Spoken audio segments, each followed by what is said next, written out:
Yes, diesel is back with the Skoda Superb, and it means it's back in the Volkswagen group. So that's big news, as is the news of the Skoda Superb returning to India. Now, it's coming in as a CBU.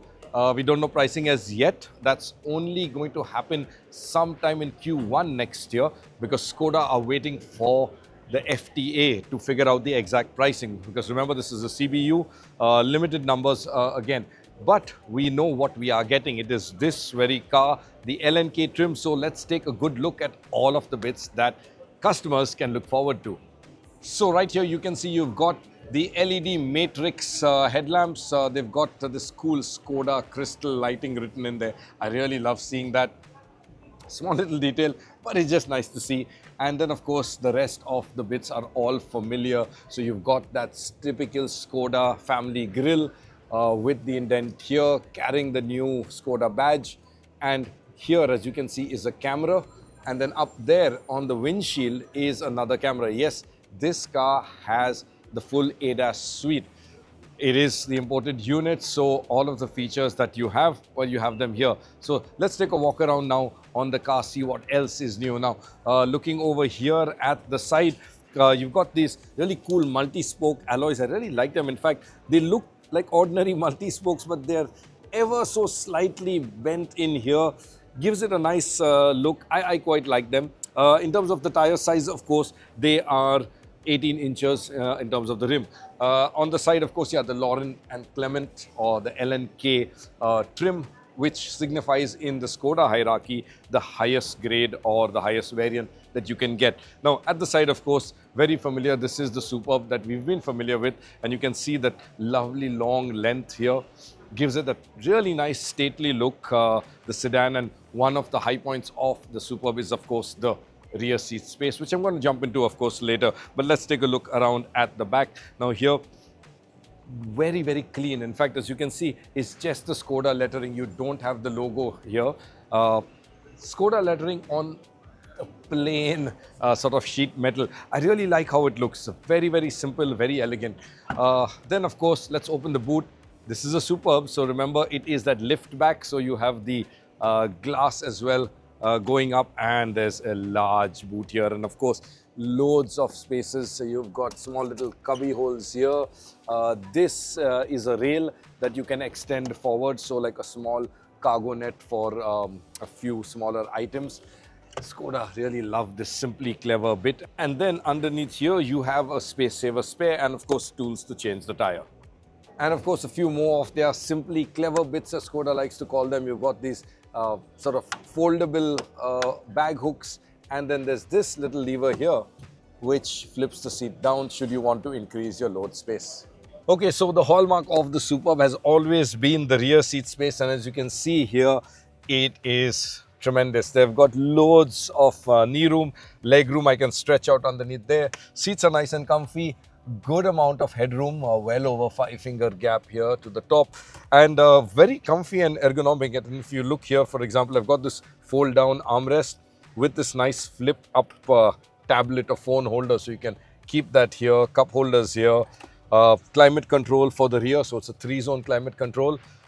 Twin Type-C USB ports. You've got a device holder here for a tablet or a phone, and of course the all-important sunshades as well. You'll be surprised how many luxury cars miss this basic feature. But yeah, there's the sun blinds integrated into here. And there's ambient lighting here in this door. This wooden trim looks quite nice. What's really interesting is when I open it, you'll see it turns red to kind of warn you, of course, that you're exiting, but also warning people coming in. So small little touch there. And when you close it, yeah, turns back to whatever color you had set it at. Other bits at the rear that I really like is this nap package or the sleep package, so your head won't roll off. Pretty cool. I wish the backrest, the back angle was a little more reclined though, or you could adjust it, because you can't do that right now. And then you've got, of course, a rear sun blind here. Small vertical one, effectively blocks out sun from the rear too. So that's pretty cool to see. Okay, now inside there's a lot of features. This is the LNK trim. So you've got a fully digital instrument panel here with dials. I love to see dials. So there's a dial display and a full digital display as well. There's a large pop-out screen here. Skoda haven't given us all the specs as yet, but it looks like a 10.2-inch screen. It's a nice ratio too, so you've got a good enough height as well. It's not those very slim units, you've got all of your connectivity bits. These dials, I love this because they operate with such a lovely click here. And for example, here you can change the function. So volume, or you can press it in and you'll get fan speed.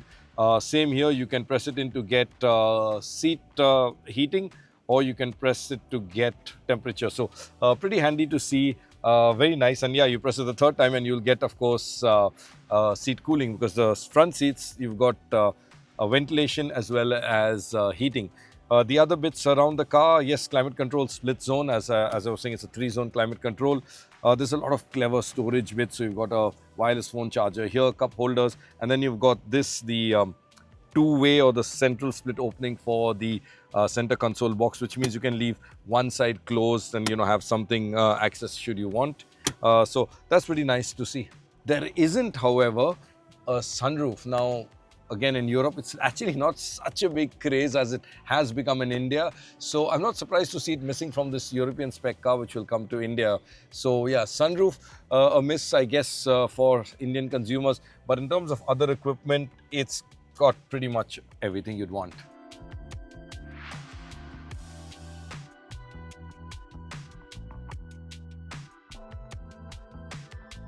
And then, of course, coming to the heart of the matter, the diesel. Yes, like I said, diesel's back now with Skoda, and here in the Superb, it's the 2-liter TDI engine, 150 horsepower and 360 Newton meters of torque. Efficiency, it's going to be very efficient. We don't have that as yet. Skoda haven't released the ARAI figure, so to speak. We'll have to wait for that. Like I said, this is going to be a bit of a wait because the car is only going to come to India sometime in Q1 or Q2.